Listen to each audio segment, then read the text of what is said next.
ನಮಸ್ಕಾರ ವೀಕ್ಷಕರೇ, ರಾಜ್ಯದಲ್ಲಿ ಕಬ್ಬು ಬೆಳೆಗಾರರ ಹೋರಾಟ ದಿನದಿಂದ ದಿನಕ್ಕೆ ತೀವ್ರಗೊಳ್ಳುತ್ತಿದೆ. ರಾಜ್ಯ ಸರ್ಕಾರದ ಮೇಲೆ ಒತ್ತಡ ಹೆಚ್ಚಾಗಿದೆ.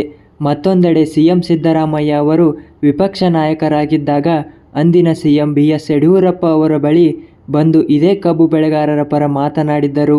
ಆದರೆ ಇಂದು ಅವರು ಸಿಎಂ ಆದ ಮೇಲೆ ಎಲ್ಲ ಮರೆತಿದ್ದಾರೆ ಎಂದು ಹಾಲಿ ವಿಪಕ್ಷ ನಾಯಕರು ಆರೋಪಿಸಿದ್ದಾರೆ.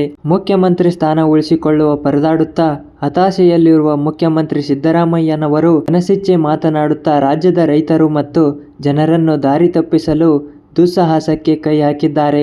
ಕಬ್ಬು ಬೆಳೆಗಾರರ ಸಮಸ್ಯೆಯನ್ನು ಆಲಿಸುವಲ್ಲಿ ಸಿದ್ದರಾಮಯ್ಯನವರು ವಿಫಲರಾಗಿದ್ದಾರೆ. ಸಕ್ಕರೆ ಬೆಲೆಯಲ್ಲಿ ಸಮತೋಲನವನ್ನು ಕಾಯ್ದುಕೊಳ್ಳುವ ನಿಮ್ಮ ಸರ್ಕಾರದ ಬದ್ಧತೆ.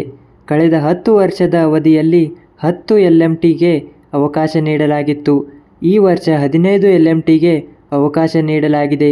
ಇಡೀ ದೇಶಕ್ಕೆ ಒಂದು ನೀತಿಯನ್ನು ಜಾರಿ ಮಾಡುವುದು ಕೇಂದ್ರ ಸರ್ಕಾರದ ಕೆಲಸ. ನೀವು ರಾಜ್ಯದಲ್ಲಿ ಬೆಳೆಗಾರರ ಬೇಡಿಕೆಯ ಪ್ರಕಾರವಾಗಿ ಕಾರ್ಯನಿರ್ವಹಿಸುವಲ್ಲಿ ವಿಫಲರಾಗಿ ಕೆಲಸ ಮತ್ತು ಸುಳ್ಳು ಹೇಳಿಕೊಂಡು ಸುಳ್ಳಿನ ಮನೆಯನ್ನು ನಿರ್ಮಿಸಿಕೊಂಡು ರೈತರನ್ನ ಬೀದಿಗೆ ತಳ್ಳುವ ಕೆಲಸ ಮಾಡಿದ್ದೀರಿ ಎಂದು ಪ್ರಹ್ಲಾದ್ ಜೋಶಿ ಅವರು ಹೇಳಿದ್ದಾರೆ. ಕೇವಲ ಗ್ಯಾರಂಟಿಗಳು ಮಾತ್ರನೇ ನಿಮ್ಮ ಸರ್ಕಾರದ ಆಡಳಿತವಾಗಿದೆ ಹೊರತು ರಾಜ್ಯದ ಅಭಿವೃದ್ಧಿಯಲ್ಲ ಎಂದು ಹೇಳಿದ್ದಾರೆ.